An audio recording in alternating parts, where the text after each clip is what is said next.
Hello friends, welcome back to my YouTube channel, and in this video we will discuss about pulmonary tuberculosis. So first of all definition देख लेते हैं. Pulmonary tuberculosis is a serious contagious bacterial infection disease that attack lungs. तो pulmonary tuberculosis क्या होता है? एक serious contagious bacterial infection होता है जो कि कहाँ पे अटैक करता है? लंग्स में अटैक करता है. ठीक है. और इसका पॉजिटिव एजेंट क्या होता है? Mycobacterium tuberculosis. इस बैक्टीरिया की वजह से टीबी होता है. ठीक है. Incidence the incidence of TB among non whites is 5 to 11 times higher than among whites. ठीक है. यानी कि जो नॉन वाइट्स हैं, ठीक है, उनमें ही ज्यादा होता है, टीबी होने के चांसेस ज्यादा होते हैं. It has been estimated that about 2 million people are affected with Mycobacterium tuberculosis and it is second most common cause of death in the world. यानी 2 million लोग affected हैं. ठीक है. और ये second most जो होती है second most cause of death होती है वर्ल्ड में, पूरे वर्ल्ड में. ठीक है. Each year 2 million people affected. हर एक ईयर में 2 million people affected होते हैं टीबी से. ठीक है. और इसका इन्फेक्शन कहाँ पे होता है? मेनली होता है लंग्स पे. टाइप्स में आप देखेंगे टीबी और भी टाइप्स की होती है, जैसे एक्स्ट्रा पल्मोनरी और पल्मोनरी. तो जो पल्मोनरी होती है वो कहाँ पे इफेक्ट करती है? लंग्स को. जो एक्स्ट्रा पल्मोनरी होती है वो अदर जैसे बोन पर भी इफेक्ट करती है. ठीक है. हम देखेंगे pathophysiology. So first of all individual inhales a sufficient number of tubercle bacilli into the alveoli. ठीक है. सबसे पहले जो ट्यूबरकल वेसिकल्स होते हैं वो किसी इंडिविजुअल के अंदर वो क्या करता है? सफिशिएंट नंबर्स में वो इनहेल कर लेता है. Inflammation occur in the parenchyma alveoli. यानी कि जो ट्यूबरकल्स बेसिलाई अंदर गए लंग्स में, ये क्या करते हैं? जो एल्वोलाई होती है, पेरेन्काइमा जो सेल्स होती हैं एल्वोलाई की, वहां पे ये इन्फ्लेमेशन क्रिएट करते हैं. Bacilli pass down the bronchial system. और ये मतलब ये ब्रोंकियल सिस्टम को भी पास करते हैं. ठीक है. Bacilli implant themself on the respiratory bronchioles और एल्वोलाई. यानी कि बेसिलाई जो होते हैं अपने आप को वहां पर इम्प्लांट कर देते हैं. कहाँ पे? रेस्पिरेटरी ब्रोंक्यूल्स में एंड एल्वोलाई के पेरेन्काइमा सेल में. ठीक है. Bacilli multiply. अभी जो बेसिलाई हैं ये मल्टीप्लाई करते हैं, यानी कि अपने नंबर्स को इंक्रीज करते हैं. ठीक है. मल्टीप्लीकेशन करके. Antigen antibody reaction. अब उसकी वजह से हमारा जो इम्यून सिस्टम है वो स्टिमुलेट होता है और वहां पर एंटीजन एंटीबॉडी रिएक्शन क्रिएट होती है. ठीक है. Cellular reaction produce white tubule called primary tubercle. ठीक है. अब जो सेलुलर रिएक्शन वहां पर हुई वो प्रोड्यूस करते हैं नोड्यूल्स. ठीक है. उन्हें नोड्यूल्स प्रोड्यूस करते हैं जिन्हें हम क्या बोलते हैं? Primary tubercle. ठीक है. Necrosis of parenchyma cell. इसी तरह की रिएक्शन चलती रहती है और जो पेरेन्काइमा सेल्स होती है उनमें नेक्रोसिस हो जाती है, उन सेल्स की डेथ हो जाती है. नेक्स्ट हम देखते हैं रिस्क फैक्टर.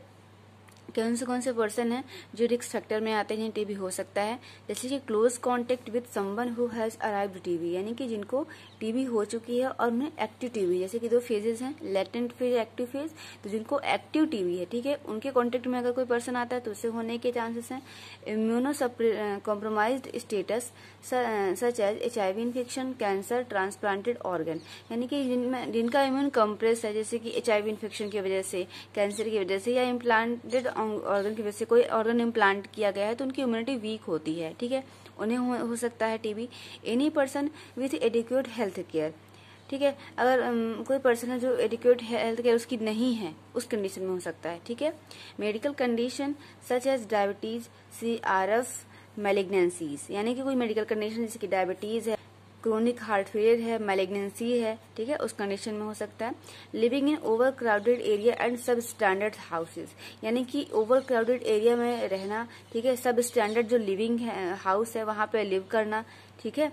सब स्टैंडर्ड यानी कि जहां पर जो एक स्टैंडर्ड के मुताबिक वहां पर फैसिलिटीज नहीं है, तो उस एरिया में रहने की वजह से भी होने के चांसेस रहते हैं. ठीक है. हेल्थ केयर वर्कर्स हैं को हो सकते हैं क्योंकि वो जो टीबी पेशेंट्स हैं उनकी केयर करते हैं, उनके एक्सपोजर में रहते हैं, तो उन्हें भी होने के चांसेस रहते हैं. ठीक है. नेक्स्ट हम डिस्कस करते हैं ट्रांसमिशन. ठीक है. TB spread from person to person by airborne transmission. ठीक है. ये कैसे ट्रांसमिट होते हैं? पर्सन टू पर्सन ट्रांसमिट होते हैं बाय एयर. ठीक है. By sneezing, speaking, kissing. ठीक है. स्नीजिंग और स्पीकिंग और किसिंग की वजह से भी स्प्रेड कर जाते हैं, ट्रांसमिट होते हैं वन पर्सन से अनदर पर्सन में. ठीक है. नेक्स्ट हम देखते हैं क्लासिफिकेशन. जैसे कि class O. No TB exposure, negative tuberculin skin test and not infected. ठीक है, जो क्लास 0 होती है उसमें टीबी से कोई एक्सपोजर नहीं रहता। नेगेटिव जो हम ये टेस्ट होता है ट्यूबरकुलिन स्किन टेस्ट, वो भी निगेटिव आता है और इसमें अभी इन्फेक्शन नहीं रहता पेशेंट को। ठीक है, class 1 TB exposure, no evidence of infection, negative tuberculin skin test. यानी कि जो टीबी का एक्सपोजर इसमें हो चुका होता है किसी अदर पेशेंट के साथ, ठीक है, लेकिन इसमें इन्फेक्शन के कोई एविडेंस नहीं मिलते और जो ट्यूबरकुलिन टेस्ट है, ट्यूबरकुलिन स्किन टेस्ट, वो भी निगेटिव आता है। क्लास 2 में टीबी इन्फेक्शन हो जाता है, ठीक है, पर कोई डिसीज क्रिएट नहीं होती, यानी कोई भी जो एविडेंस नहीं रहता है इन्फेक्शन का। Significant reaction to tuberculin test skin test. ठीक है, सिग्निफिकेंट रिएक्शन हो जाता है, जैसे कि अभी तक ये टेस्ट निगेटिव आ रहा था, लेकिन सिग्निफिकेंस कुछ यहाँ पर ट्यूबरकुलिन जो टेस्ट है वो सिग्निफिकेंस हो जाता है, हल्का फुल्का रिएक्शन देखने को मिलती है। ठीक है, no clinical evidence of TB, यानी कि जो क्लिनिकल एविडेंस है टीबी का वो नहीं मिलता। नो एक्सरे फाइंडिंग, एक्सरे करने पर भी इसमें कोई फाइंडिंग्स नहीं होती। क्लास 3 क्या है?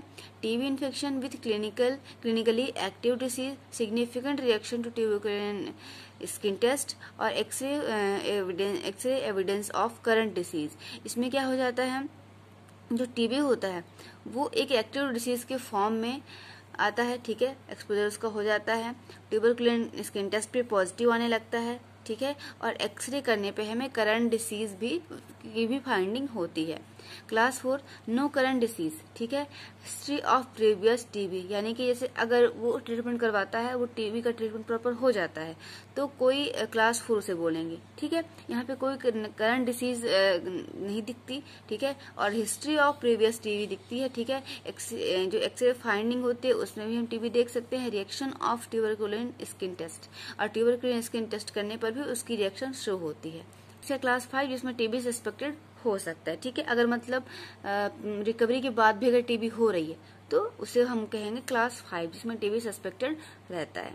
ठीक है, तो फ्रेंड्स इस वीडियो में इतना ही। नेक्स्ट वीडियो में हम इससे clinical manifestations, diagnostic evaluation and management देखेंगे। ठीक है, थैंक यू फॉर वॉचिंग।